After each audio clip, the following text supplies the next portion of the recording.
So Deputy Attorney General Rod Rosenstein is pushing back tonight against a new report in the New York Times. Came out late this afternoon. It is quite a blockbuster report. It claims that he suggested that he could wear a wire and talk about invoking the 25th Amendment in an effort to remove President Trump in early May of 2017. It was all shortly after the firing of James Comey. So that report is based in part on memos from fired FBI official Andrew McCabe. He says he doesn't know how the New York Times got their hands on those memos. Other people think that perhaps he was behind that. He is coming out with a new book come December. He's also under investigation by the Inspector General, Michael Horowitz, and there's a grand jury that's reviewing those charges right now. Trace Gallagher joins us now live from Los Angeles with the backstory on this, and it's a big one. Hi, Trace. Hi, Martha. Sources tell Fox News that meeting took place on May 16, 2017, 1 week after President Trump fired James Comey as FBI director and 1 day before Robert Mueller was appointed special counsel. We're told there were 5 or 6 people at the meeting, including Deputy Attorney General Rod Rosenstein, former FBI Director Andrew McCabe, and FBI counsel Lisa Page, who had the affair with disgraced FBI agent Peter Strzok. The New York Times says Rosenstein talked about secretly president to expose the chaos in the White House and told Andrew McCabe, Attorney General Jeff Sessions, and then Homeland Security Secretary John Kelly to begin proceedings to the 25th Amendment to remove President Trump from office. Sources tell from the meeting, and both mention a heated moment between Rosenstein and McCabe, where the deputy AG asked McCabe if he wanted him to wear an effing wire. And when someone asked Rosenstein if he was serious, he responded, "Yeah, I'm serious. What do you expect us to do?" Another person at the meeting says he believes Rosenstein was being sarcastic. Here's what Georgetown law professor Jonathan Turley said about that. Watch.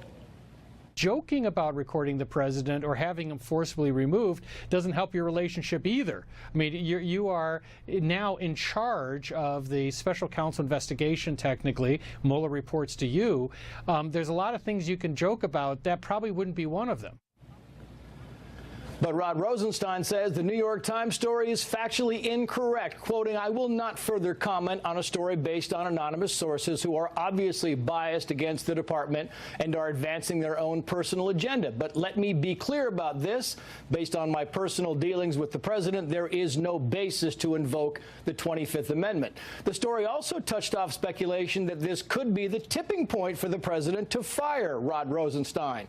Senate Minority Leader Chuck Schumer said firing him would be corrupt, enabling the president to hire someone who can interfere with the special counsel investigation.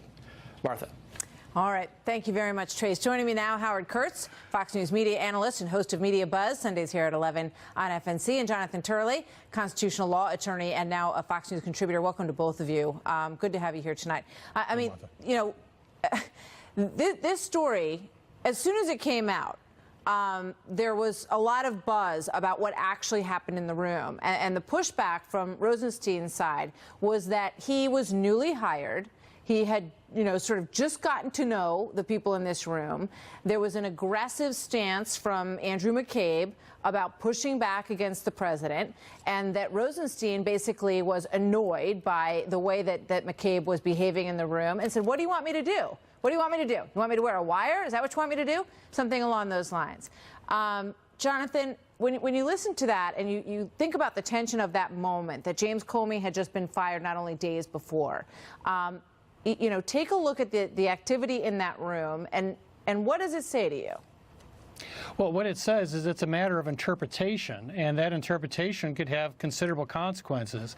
I have a column in The Hill today talking about how Trump could use this as a way to fulfill what he has wanted for a long time, not only to replace Rosenstein, but ultimately Sessions.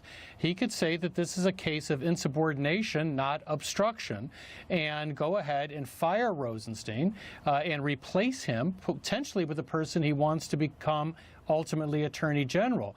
If he followed that course, he would end up with an Attorney General who had direct control over Mueller's investigation. Now, that's a series of events that is going to be viewed very differently by both of these parties. But it's ironic that this newspaper that the president loves to call the failing New York Times may have given him the ability to do just that's that. That's rich, isn't it? Let's talk about the New York Times and the way this story was presented, Howard, because there's also reports from people who were familiar with what was going on in that room, that the notes and the memos are all typed up. They're not extemporaneous notes that were scribbled down. They're notes that were probably made later. And that, for one thing, Lisa Page wrote very copious notes, and that Andrew McCabe's notes were a little bit scratchier. She wrote all these notes, and yet she didn't mention any reference to the 25th Amendment that was said in the room. She said the only thing, the takeaway is that the only thing that was discussed in the room was that wire moment, and there's some suggestion about why the New York Times wrote both of those things together and whether or not they can really back that up. Well, unnamed sources often have agendas, and the unnamed sources behind this explosive Times story may be putting the wrong twist on it, possibly or even probably in an effort to damage Rod Rosenstein. Because if the line was sarcastic, as sources have told Fox, Washington Post also has a similar account, then it may just be, they're having a heated exchange, Rosenstein and the former number 2 at the FBI, Andrew McCabe, and Rosenstein is pushing back. But I do have to say that Rod Rosenstein's denial here leaves a whole lot of wiggle room. He says the article is inaccurate, but he doesn't deny a specific detail in it. He says he doesn't now believe president should be removed under the 25th Amendment, but doesn't say anything about whether he at least speculated about that or talked to others about that back in 2017. Yeah, and with regard to that anonymous New York Times editorial that everyone has been trying to figure out who it came from, it also referenced this idea of using the 25th Amendment. And Donald Trump Jr. piped in pretty quickly with a tweet saying, "We likely have a winner in the search for anonymous, anything to subvert a president who's actually getting things done for America for a change." And now let's put up the actual piece of the anonymous op-ed back then, which said, given the instability many witnessed, there were early whispers within the cabinet of invoking the 25th Amendment, which would start a complex process of removing the president. Your thoughts on all that, Jonathan Turley? Well, first of all, there's no basis that I can see for starting a 25th Amendment process of removal, let alone to have it be successful. It's just, it is beyond really any sense of plausibility.